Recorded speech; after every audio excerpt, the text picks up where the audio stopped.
Get up and ready to run.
Good afternoon and welcome to Working Wednesday webinar. My name is Mary Jo Williams and I will be your moderator facilitator for today's event. But before we get started, let me share a little bit of information with you about the Virgin Islands Small Business Development Center. Has your business been affected by COVID-19? The Virgin Islands Small Business Development Center is available to assist entrepreneurs and small businesses in the U.S. Virgin Islands. The VISBDC is sustained by the University of the Virgin Islands and the U.S. Small Business Administration and collaborates with local agencies to support the small business community. The VISBDC is nationally accredited and provides free consulting, business education training, and technical assistance. Attend workshops with subject matter experts from both the public and private sector. From idea generation to exit strategies, the staff at the VISBDC is ready to assist you. Now is the time to contact them if you need assistance with the Federal Paycheck Protection Program. So don't wait. Call or email them to find out how they can help your business grow and succeed.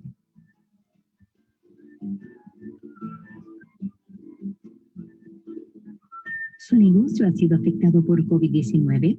El Centro de Desarrollo de Pequeñas Empresas está disponible para ayudar a los empresarios en las Islas Vírgenes de los Estados Unidos. El VISBDC es sostenido por la Universidad de las Islas Vírgenes y la Administración de Pequeñas Empresas de los Estados Unidos para apoyar a la comunidad de negocios pequeños. El VISBDC está acreditado a nivel nacional y ofrece consultoría gratuita, educación empresarial y asistencia técnica. Asiste a talleres con expertos en la materia, tanto del sector público como del privado, desde generaciones de ideas hasta estrategia de salida. El personal del VISBDC está listo para ayudarlo. Ahora es el momento de contactarlos si necesita ayuda con el Programa Federal de Protección de Pago, ya que esta oportunidad de financiamiento está programada para finalizar el 31 de marzo del 2021. Llame o envíe un correo electrónico para averiguar cómo puede ayudar a que su negocio crezca y tenga éxito.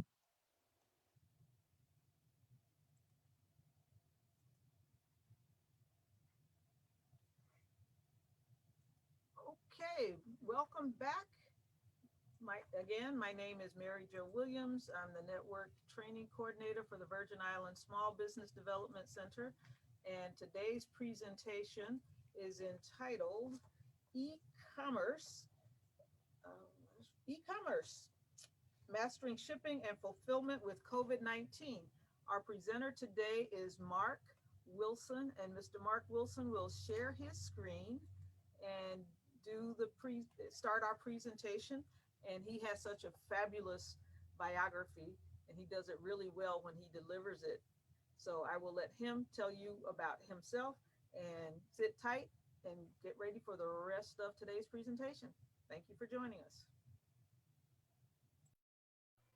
Good afternoon, everyone on the island. Understand it's nice and sunny there as usual. Am I unmuted at this point? I hope so. You are unmuted. I don't see your presentation. It's up on my screen. You are correct. It is up.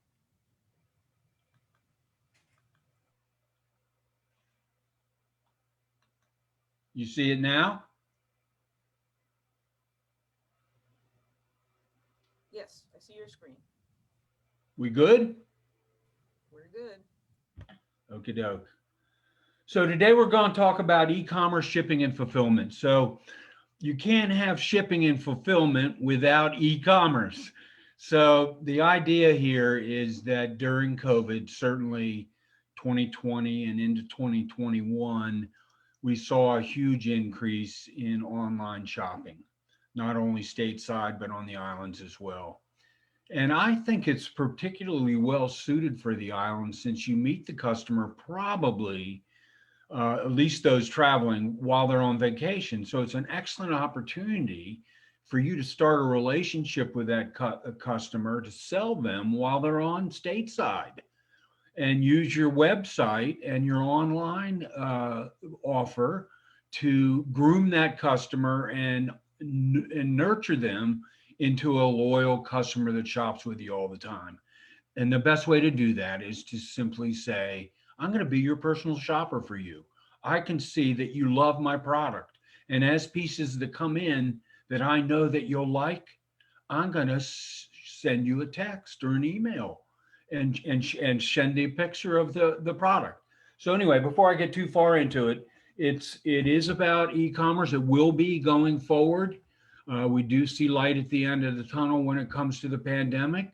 I was talking to my colleagues earlier, and they said that about half the islands are vaccinated now. So, or the half of the population in the islands has been vaccinated, which is a good jump on it. So, that's all. That's good news. So, I'm Mark Wilson. I was a retailer, a restaurateur, and a hotelier for my whole career, about, I don't know, 40, 45 years. So 3-4 decades. And I've, been the stock boy. I've been the CEO. I've raised money. I've lost money. I've opened stores. I've closed stores. I've owned stores. I've run them for big companies. I've touched a lot when it comes to doing retail and restaurants. And I took a lot of risks. I made a lot of mistakes. And I'm here to tell you that if you're not making mistakes, you're not taking enough risks. And talk about a time frame that requires you to pivot and look at your business closely and analyze every piece of it and decide what's profitable and what isn't, and what is it that I did in the past that's still relevant. What is it that I did in the past that's no longer relevant? What products are particularly salient right now? Are there products that sales have dropped off because of the pandemic? There's lots of questions to be answered, and we've had a seminar on e-commerce. I'm going to, this is the next level where we go into, well, how in the world do you get all that product to the customers? So why is it important now? Well, close to 50% of the shopping is being done online. Now, the big boxes, they're claiming 70%, 75% of their business is online. Amazon, obviously much closer to 100% than that. But they are re-commercing, not e-commerce, but re-commerce. And that's where an e-commerce giant has decided to open physical locations. So there are a few starting to pop up on the Amazon side. And what you'll see going forward, this is what the forecast is, that you'll see some e-commerce plays becoming pop-ups and temporary locations in event venues and in shopping centers that have availability during busy times of the year. So you're going to see some of the e-commerce players jumping into the bricks and mortar foray too. So be aware of that. But so 70% for the big boxes, but I would say that, even if you were 20% e-commerce let's say this past fourth quarter in 2020, that's probably double what you were before. So what the reports are telling us is that walk-ins down by about 50%. And that e-commerce, well, it says in my slide says 25%, but I've read where it's as high as 50%. And I can tell you during the early COVID times of April, May, and June of last year, it was way off. So let's say that walk-in traffic's down 25% and e-commerce is up 50%. And depending on the sales that you create on e-commerce, that should put you ahead of the ball game, because your e-commerce sales should be offsetting the downturn in walk-in traffic.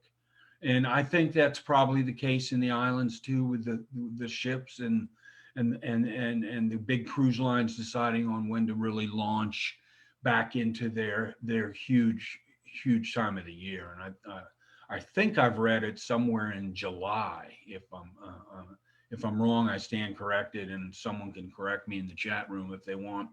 But so your walk-ins down, your e-commerce is up. Know this. So two things have to happen, right? You have to get into the e-commerce business. So if your website's not already set up to sell with a shopping cart, then that's something that you absolutely should be considering if you haven't already done it. The biggest player in this bailiwick as a platform is Shopify. They can take you from soup to nuts when it comes to getting your product online, selling it through a cart, having a contactless, friction-free checkout process. And there are other things that you can do to your e-commerce to personalize the experience. Because one of the things that I believe firmly in is that you've got to take your secret sauce, the energy and the personality and the culture in your store, and the way you delight customers when they shop with you in your store.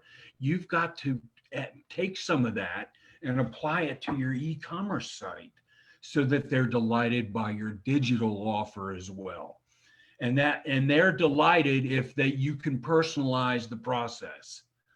And the easiest way to personalize the process is keep track of what they're buying from you, and keep track of what they like, and keep track of what categories they like, and keep track of their style and maybe their price point, and just get to know them as an in-store shopper, and apply that then to your website. And a couple of things that can make your website more personal are these. If you use Shopify, they have some plugins. One's called Tidio. Tidio is live chat. So you'd be able to live chat with your customers right online. And I propose that you only have those up the hours you're open, so you're not trying to command a call center when you're not open. Because once you go e-commerce, you're open 24/7, 365. So you're always open. So obviously there's an advantage to being e-commerce, is that you're reaching the entire globe and you're always open. The other thing is live inventory, and it's very cool for you to be able to show how many pieces of a particular item you have left in inventory. And that can be, because inventory is connected to the point of sale with Shopify, you're able to manage both inventories. Remember this, once you go e-commerce, you're managing not only your in-store inventory, but what inventory you need to do online business. And you want the point of sale to track those inventories for you and make it automated. The other thing in e-commerce is abandoned carts, shopping carts, where carts are left on the site and the person didn't go all the way to checkout. And you begin to ask the questions, was my price too much? Was my shipping too much? Did they not expect to pay for shipping at all? How can you deliver it to my hotel? Do you have curbside? I mean, you have all those different ways for a customer to shop with you. So Shopify allows you to show them the inventory. So there's a sense of urgency, or a limited time offer, an LTO. I only have 4 of these left. So if you want one, you better buy one. That helps a sense of urgency. So live inventory feedback is a good one too. And then you can also show pictures of products that other people bought that are buying what this person's buying online. So there's all sorts of things. But let me finish my thought on abandoned carts. Shopify has an automated email that goes to a customer that's left a cart with items in it on your site that didn't go to checkout.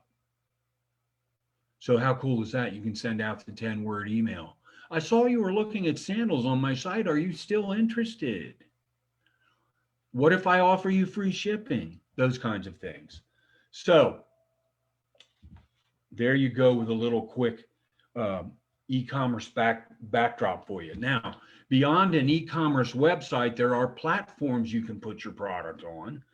Amazon being the largest. Walmart has a shopping area. And certainly you should know by now that Facebook and Instagram now have the ability for you to sell product right online with their social media sites. So you have the big guys that you could put your product on. And then if it's handmade and whatnot, you have Amazon Marketplace, which is for handmade products, and Etsy, which is for artisans and handmade product. So you have a bunch of different platforms you can put your product on, in addition to your own e-commerce website. And when you're selling out of the store inventory, you can have BOPS, BOPIS. BOPS stands for Buy Online, Pick Up in Store. Very popular method now. And I'm assuming you've probably used this as a delivery process, but I'm thinking when folks are on the island, they just soon come see your operation. So if they're going to come curbside, they'll probably come in. And reports show that 60% of the people that come to a store to pick up their product end up buying something else while they're there. So BOPS has been incredibly successful. If you ask the typical person, what do you think is the safest way for you to buy a product today? They will tell you that buying it online and then having it delivered to me locally is the safest way to shop, because less hands touch the product. And there's none of the delivery issues of cost and tracking the package and all those kinds of things, insurance, whatever, that BOPS gives you over shipping and delivery. And then there's delivery, and then of course what we're here to talk a little bit about today is shipping. It's I'm sure it's a big deal for you folks on the islands, because a lot of people don't want to carry that stuff back with them. They just soon have you ship it to them. So shipping's important. It's important stateside. It's important in the islands. And we're going to talk about that today. So BOPS, again, what are the advantages of pickup, buy online, pick up in store? You reduce shipping costs. You reduce the risk of losing or damaging the product in transit. And you get increased retail traffic, because a lot of folks that'll come and be interested in curbside, if there's a parking spot and then there's a place or an easy way for them to get in and stow their car for a minute or two, they'll come in, and that's increased retail traffic. Now, there's some other things that you have to consider when it comes to BOPS, and that's where am I going to put these packages while they're waiting to get picked up? So I've been in stores over the fourth quarter and in early of 2021, and there's half of their store is boxes waiting to be shipped or picked up or delivered. And that certainly has an impact on the staffing, because someone has to pack these boxes, weigh them, pick the carrier, and do all the backdrop of having a fulfillment business. And then that also takes staffing. But if you think about walk-in traffic being less than it was before, then some of your current staff should be able to be cross-trained to do the shipping or the labeling or the packing or whatever that you need for it to be done to get it shipped. So, you know, arranging the pickup from the carrier, and doing all the logistical part of the shipping process, because there's many decisions and opinions are formed during this process. So if the shipping process goes unfettered and goes well, and gets there in 2 days, and you've not charged them an arm and a leg, but you've shared the shipping costs, or in fact have shipped it for free. People are making big decisions about your business based on how well that process goes. And I know that it's not all in your control, because, you know, once it's picked up from your store, it's really, you know, the big carrier's responsibility to get it to the end user. But you know, if they have a problem getting their product that they bought from you, they're not going to blame UPS or USPS or FedEx. They're going to blame you. So you have to keep the problems that could crop up to a minimum, and that helps by cross-training your staff. You should be doing that anyway, because again, if there's less walk-in, there's got to be tasks at hand to make that payroll worthwhile. And a trend to watch that's coming down the pike is called BOPIL, BOPIL, and it's buy online, pick up in locker. So there's some places that have put some lockers in their lobbies for pickup from, you know, big carriers like, or big platforms like Amazon and Walmart and places like that. But you know, you'll start to see places to pick up your packages more locally oriented than they have in the past. So watch for that coming down the pike, because the other caution I want to throw out there is you've got to always be watching what's going on and what trends are starting to trend and what things are not so popular that used to be. And you have to change with it. You have to morph your business to the current circumstances.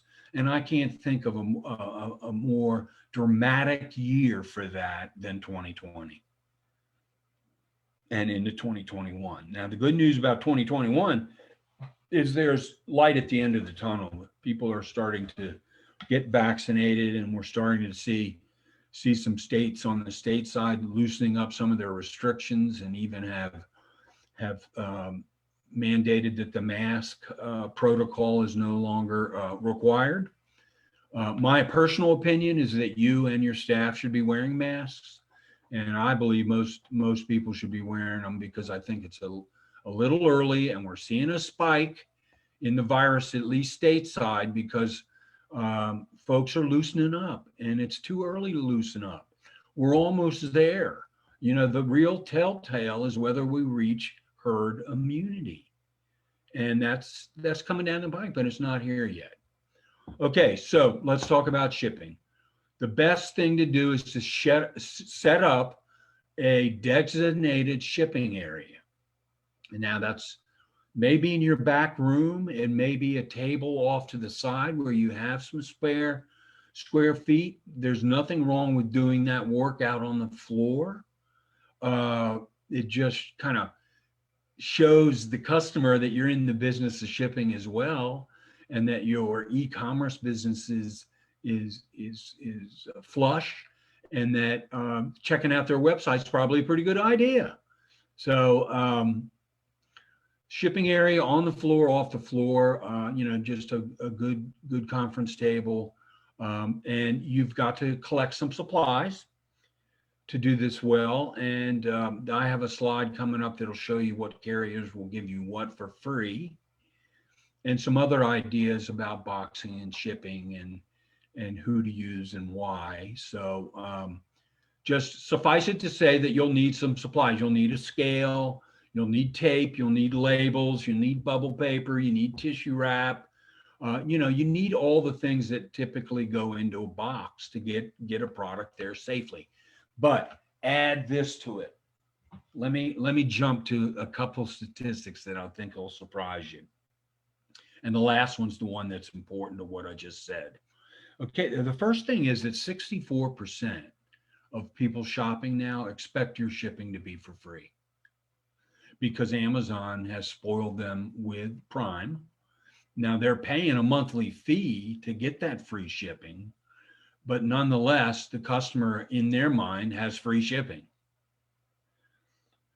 The other thing that surprised me is that 67% of the people expect it in 2 days or less because of Prime. So think about this juggernaut, this huge company has set the bar rather high for getting a product to a customer at low cost or free and in 2 days or less.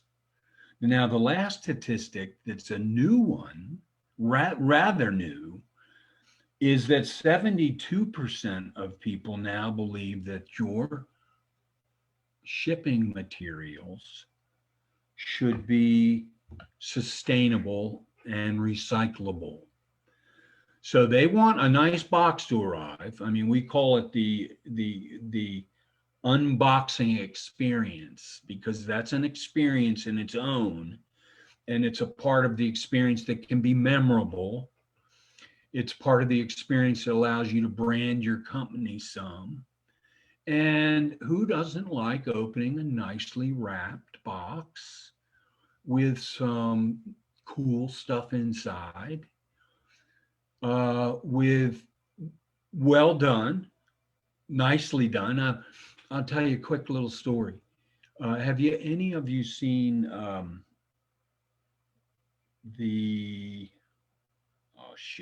it's Robert De Niro and Anne Hathaway, The Intern. And he's a retired guy that becomes an intern for Anne Hathaway that owns an apparel company. And the moral of the story is she gets a package from her own company and it's dented and it's scratched up. And when she opens the box, it's poorly wrapped. There's not enough fulfillment, not fulfillment, but Excelsior or peanuts, or they certainly aren't recyclable. So they'd have to be reusable peanuts or made out of soy or something like that. But anyways, everyone likes a nicely done box, and it's going to be a way that you can brand your company. So let's move to the next slide. Okay, so let's remember this tip. The customer now has the 4 A's of customer service. And the 4 A's are anytime, any place, anywhere, and any way. That's the 4 A's. The customer wants the product the way they prefer. And it may be in your store shopping like we used to. It may be on your website and buying online. It may be on your website and coming to the store to pick it up because they saw your inventory numbers and saw that you only had 2 of them, so decided to buy it right away. And or they want it delivered. So they want it the way they want it, and they want it done frictionless, contactless. And someone once told me, and I think this is true, good customer service is actually invisible. The whole idea of customer service goes away when it's done properly, because it's such a pleasure to go through the process that people, they apply that as a trait to your business, and that you got it down. It's a well-oiled machine. So important to remember, people are looking for convenience. So I can throw the 4 C's out to you. You want to hear what the 4 C's are?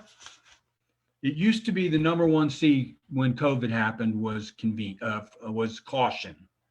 Have they made the store or the process safe for me to buy from them? The second thing is convenience, because online has taught the customer that it's pretty darn convenient to be able to shop from the couch in your house and never go outside, be in the way of the virus floating around, or just being in the general public right now is not as safe as not being in it and being in your home. So online has become uh, very much favored for its convenience. So convenience now trumps caution, because the consumer believes you've had time to make your store safe and antiseptic and virus free, and that you have your act together when it comes to shipping a product from your site. So um, that's important. And the third C is cause. People like you to stand for something more than a transactional product customer scenario. They want you to be bigger than that. They want you to um, get behind certain causes and charitable events and give back to the community, and give to your fellow Americans and fellow human beings, really. So it's convenience, caution, cause, and community are the 4 C's that you have to be aware of now, because this is the psyche of the consumer. This is what they've been shown. This is what they've been exposed to. The hottest demographic in America right now is a baby boomer that shopped online at Christmas, because they love it. They've seen how easy it is, and they have more money than Gen X or millennials. So the hottest demographic right now is a boomer that's learned how to shop online. How about that? Tip number 3, so I'm teaching you the alphabet. You know your 4 A's now, you know your 4 C's. The 3 W's are what, weight, and where. You have to know the dimensions of your packages, the weights of your packages, and the rates, depending on where it's going, either stateside or on the island. So you kind of have to know those like your ABCs. And I tell you, the 80-20 rule in retail is that 20% of your inventory produces 80% of your revenue. So I would say that the first 20% to make sure you're selling online is the 20% that produces. And that's where you start. And then, so what I'm implying is that you don't have to, let's say your inventory is 100 or 200 stock keeping units, 200 SKUs. Well, I'm not telling you to have 200 up tomorrow. There's some that don't even have to go up based on them being meaningless to buy online. So you kind of have to test the appetite for your product and test the appetite of your customer for shopping online. But I'm saying you need to know, like the back of your hand, the dimensions and weight of your top 20 items, and know what to charge and how to do that. So know that what, weight, and where of your best selling products. Now, there's a difference between weight and dimensional weight, which really determines how much it's going to cost. So weight's, how heavy is it? So you weigh it on the scale you got. Dimensional weight is how big is it? So it's length times width times height times a divisor or an algorithm. So in UPS and FedEx, it's 139 is the factor. In USPS or domestic regular mail, it's 166. So higher the divisor, the lower the rate. So a small, heavy package will cost more to mail than a large, light package. Well, I have that backwards. Sorry. A large, light package is more expensive than a small, heavy package. So you just have to think about scale and size and how many fit in the truck and those kinds of things. But that's what's called the dimensional weight. And that's what they really use to figure out how much to charge you to mail that piece. Now, before I get into the shipping on the website, I want to talk to you a little bit about who pays for the shipping, because someone pays for it. Whether you bake it into the markup of the product, so the customer's paying for it, or you split the cost with the customer by only putting a portion of the shipping on each product. And in that way, you make up for the ones that are being shipped, but you're making shipping money on products that aren't being shipped. And that offsets the fact that you're not completely taking care of the shipping for the customer. And then there's a way to put a goal of a price of a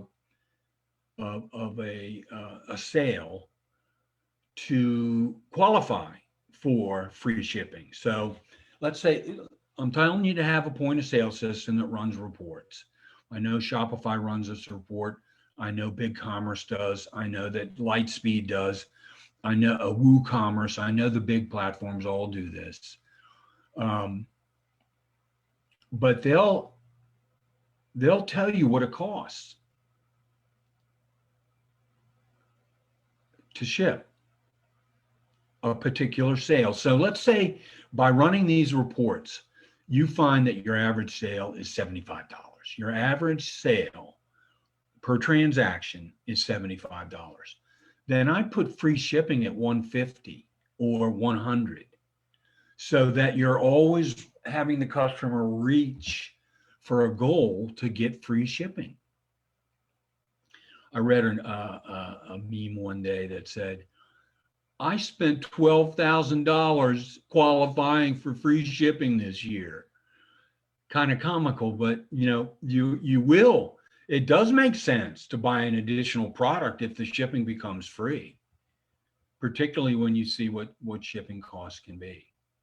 So you got to determine who's going to pay for it and how, and because it's got to be paid for, because UPS and FedEx and USPS are not nonprofits, although the USPS is at this point. I think they lost $9 billion last year. So let's help the USPS if we can, and they are the least expensive. This is beckons back to the holidays, but it's important year round, and that's shipping dates, shipping delivery schedules for customers. See, we're in the middle of this webpage. There's free ground shipping, must ship by the 19th, must ship by the 22nd to get second day, must ship by the 23rd to get overnight. USPS Priority International, ship by December 10th. USPS Priority Military, ship by December 17th. So clearly communicate any deadlines that you have to maintain, particularly during the holiday season. But what you basically are telling your customer what they can expect in terms of how long it'll take the product to get there. And then many of the carriers have tracking ability, so your customer can track during transit their package to watch it on its way. I think you all know that Amazon has the ability now to tell you how many houses away it is from you as it tracks it, because they record every delivery, so they know how to predict when the next delivery will get there. And that's kind of cool. But many of the platforms that I've talked about so far can help you with delivery expectations. So the fourth W when shipping is when. So you've got weight, where, why, and when, and those are all good things. Other tips, invest in a postal scale so that you can determine the weight of your shipment. I wouldn't say that's a tip. I said that I'm kind of thinking that's a requirement. Try to consider flat rate shipping options. If you can get a product into a flat shipping envelope, then it's less expensive than a box. Make sure you communicate your return policy and make it easy for customers to mail returns back. That is a big issue. And what happens when you have a big increase in shipping and online sales, let's say during fourth quarter of 2020, you have to expect larger than normal returns. And why is that? It's because people will buy things they don't necessarily want with the intention of sending them back once they pick the ones they want. So they have a tendency to fill their cart with more than they really want, but it's a way of shopping. It's a way, but they all along have planned to send some of it back. And you know what I've heard lately? Some of the big box retailers like Walmart have said to the customer, well, here's your refund. I'm sorry that happened. I'm sorry it got damaged on the way. You know, take a picture, send it to them. Anyways, they're telling the customer to go ahead and keep the product because it's more costly for them to get it back, make it antiseptic, make it saleable, and to manage it through the process of putting it back on the floor. It's actually not cost effective to take the return back. So I found that to be interesting. I'm just trying to put the things that are out there on the table in case you hear these kinds of things, because that's what's being reported. And you really want, you know, the number one frustration for an e-commerce shopper is the checkout process. That is the major sticking point. But in an e-commerce environment, the ease in which a customer can return a product and it's handled in a timely manner and the refund is issued says a lot about your company and how enabled it is to satisfy the customer with no matter what their preference is. So all good stuff. And I say that most of this all should be detailed out on your website. Any shipping and delivery issues should be covered on the site with all the things that apply. So who's who in shipping? Here you go. Here's the chart. So for smaller shipments, free priority mailing starter kit, click and ship, last mile delivery, certificate of mailing. The smaller shipments, it can take anywhere between 2 and 8 days, but it is the least expensive manner into which you can send product. And then the next opportunity is with a little bit larger shipments is UPS. They have a small business program and a small business and supply chain advisors that can help. And they'll be anywhere between 1 and 5 business days, but depending on what you pay in terms of how quick you want it there. FedEx is the fastest. They have a whole division, FedEx Small Business, and they have a packaging hub to help get your packages put together and whatnot, 1 to 4 days. And then DHL if you're going international. Small business support, customs handling, 3 to 8 business days. So your 4 big players are USPS, UPS, FedEx, and DHL. And you know, you may not want to put all your eggs in one basket. You may want a couple carriers. You may have, you know, USPS and UPS. You may have UPS and DHL. So you may have more than one carrier. And then, you know, be cognizant of the fact of curbside and local delivery. Because if you want to know what will make the customer happiest, it's you taking the product straight to their hotel or where they're staying when they're on the island and hand delivering it to them. So that's a cool thing. So again, who pays? You can You can increase your product prices. You can calculate it at checkout with a shipping calculator. So there's a calculator and an estimator. A calculator gives you the exact cost based on the weight and size. A shipping estimator gives you based on standard tiers for how far away you are from wherever the package is originating. So a tier in California is going to be higher than a tier on the East Coast. You get it? The further it goes, the more it'll cost. And that's done by tiers. And it's just, they separate the company in a country into a matter of verticals. And depending on how far it has to go, will determine the cost. Minimum order requirements. I talked about that. It's setting a goal. Shipping costs baked into the price of the product. And then you may have a special code that you can give your best customers, because the 80-20 rule says 20% of your products produce 80% of your revenue. Well, the other 80-20 rule is 20% of your customers produce 80% of your revenue. So you want to do whatever you can to turn a walk-in one-time customer into a loyal customer that shops with you all the time when they're in the islands and shops with you all the time on your site when they're on stateside.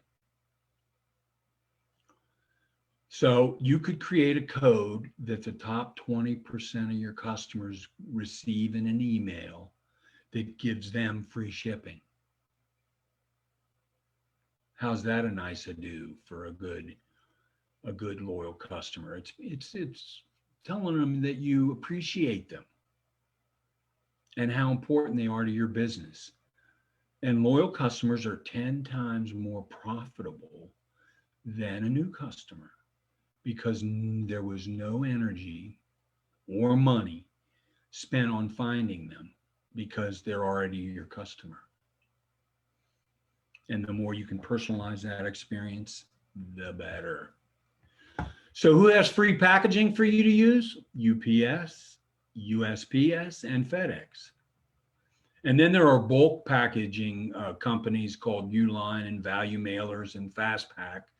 Those are guys, third-party guys that are experts in packaging and shipping. But here's my advice. I think you ought to get what you can get for free. So get what you can get from the three big guys, and then personalize and brand it for your store and customer. And the way to do that is to put your logo, have that stamped on the tissue paper that you might wad up and put in the box. If you've gotten free shipping materials from the big guys, then you want to put a label on it that has your store logo and name, so that you personalize it to your store and to your customer.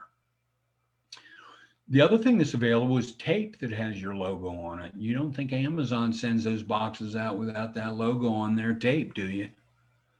Sticker Mule. I think I have a slide that tells you about them. But Sticker Mule is a company that sells the labels and the tape and all those things for you to be able to brand your product when shipping. So make it an opportunity to brand your business. First impression when they open a box. Logo and tagline on the outside of the box. Packing tape. Sticker Mule offers customized tape and stickers. Align with you and your customer's value. What do I mean by that? Well, minimal packaging for eco-friendly. How little packing can I use and still have the product get there undamaged and in good shape? The other thing that I would like to see is a personal handwritten thank you note to the customer, referring to the product they bought and referring to something you had in the conversation with them when they bought the product. Now, if they bought it solely online and didn't make any comments, then just refer to the product they bought. But you're looking for personalized thank you to that customer. And the customer saying to themselves, holy moly, they really do know me or really do remember who I am. The other thing that I really believe in is a be back coupon. Something, and a lot of retailers will tell you that you have to have a be back coupon that you hand a customer when they shop inside the four walls. And that's a coupon that invites them to shop with you again with some kind of promotion.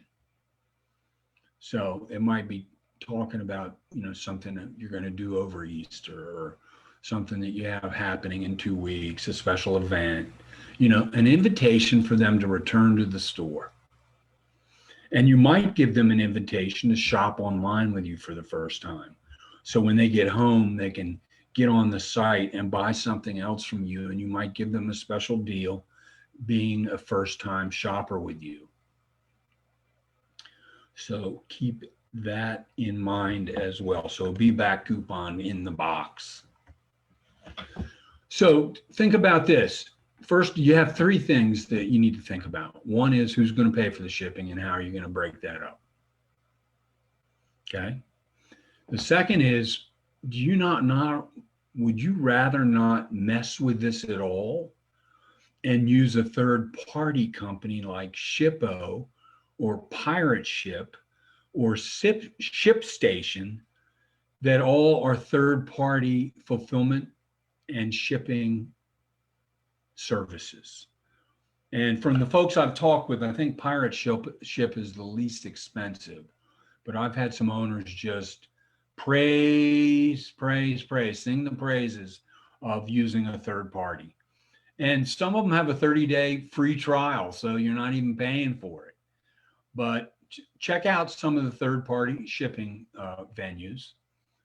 And then make sure you list your shipping and return policies on your website. We're trying to minimize any surprises. So the more information that's on your website, the better. Because some people don't like surprises. Whoa, so there we go. About 50 minutes of content. Save 10 minutes for you all to ask me questions or make comments. I believe that colleagues can train colleagues better than I can. So if you have something you've tried or works for you that you'd like to share with a fellow business person, do it now. Or ask me a question or two that you're wondering about that I didn't answer. Okay. Well, if you have a question, you can raise your hand and we will call on you to ask that question. And while we're waiting on that, I will put up a poll question. And my poll question is, where are you located? And for those that are on Facebook who cannot see the poll questions, the possible answers are St. Croix, St. John, St. Thomas, Water Island, Puerto Rico, or other. And if you'll take a couple seconds to answer the poll, that will be great. You want me to answer? Oh, sure. Why not? You're in the I'd like to be on lower 48, right? Yeah. Okay, I'm going to end the poll now. And of the people participating, 33% are in St. Thomas and 67% are other, which means they're outside of the US or the Spanish Virgin Islands. So No one was on St. Croix? not according to this poll. Holy moly. At least not according to the people that responded to the poll. Right. All right. And people always have the option of not answering. And another question I'd like to ask is, did you attend any previous webinars in this series? And today was the 6th in a series of 8 webinars. We've been hanging out for a while, Mark. You're working that man hard. I'd much rather be in the islands giving these. And I think a lot of people would prefer to be in person receiving the information. Well, it'll happen someday. one of these days. Yeah. All right, and I will end the poll in 3 seconds. Ta-da. Okay, and of those responding to the poll, 33% said they have attended previous webinars and 67% have not attended previous webinars. Okay, and I have one last poll question, and that's, do you plan to attend the other 2 webinars in the series? And for those who don't know what the other 2 webinars in the series are, on April the 7th, we have Disaster Recovery Resiliency Series, Customer Service Reimagined During COVID-19. And on April the 14th, we have Co-opetition with COVID-19. And no, that is not a spelling error. It is not supposed to be competition, and it is not supposed to be cooperation. It's supposed to be co-opetition, which is a Mark Wilson word. And you have to show up on the 14th of April to get the definition. That's a All deal. right. And I'm going to end this poll. And those responding said 100% of those responding said they plan to attend the remaining seminars. So I didn't offend too many folks. Not too many. Okay. And I don't see any questions in the chat. So it looks like you might get off early today, Mark. Oh, 5 minutes maybe. Okay. Hey, I'll ask a question. I don't know if it will ring true to anybody, but it was one that was asked me before, and I thought it was a good question. Do you think the post-pandemic customer wants to be left alone and given space, or will they want even more personalized service after the pandemic? Good question. What do you think the answer to that is? Do they want to be left alone? Or they even want more personal service than they had before? You guys can put your answers in the chat, or you could raise your hand. That'd be interesting for me. Who's on board with? Tell me which one they think. Okay, well, I will write that question down to put it in the poll for next week. Yep. And since we don't have any more questions from our audience, I did say I would send to you the, what do you call it? The file for today's webinar in the chat. And I will try to do that. Well, actually what I'll do is I'll send it out as an email attachment. Oh, there's a question. Will the usage of drone delivery be a new mode of transport for goods and services inter-island? Goodness, I can't answer for inter-island, but I can tell you that I recently watched a 60 Minutes, and the one whole segment was on AI and drones and how that's going to impact shipping. And I can tell you right now, Amazon is planning on using drones in the future. Things are changing fast. They are. All right, well, looks like I was successful in attaching the file. Okay, Amazon and UPS are, I guess, are testing. Yep. That would be cool. That would be very cool. All right, so without any further questions, the PowerPoint is in the chat, so you folks can download that at your convenience. And on behalf of our state director, Mr. Ted Gutierrez, and our staff on St. Croix and St. Thomas, we want to thank you all for joining us this afternoon. And tomorrow we have the last in our basic bookkeeping series, and that is basic bookkeeping, financial planning, budgeting, and budgeting and control and auditing, and that's at 3 p.m. tomorrow. And we will be back next week, Wednesday, with Mark. And on Tuesday, we will have the 5 C's of credit with SBA. So if you're looking to get a loan other than COVID disaster related loan, that's a good webinar to join also. So have a good weekend, folks, and we will see you either tomorrow or next week, Tuesday. Take care. Thank you, everyone.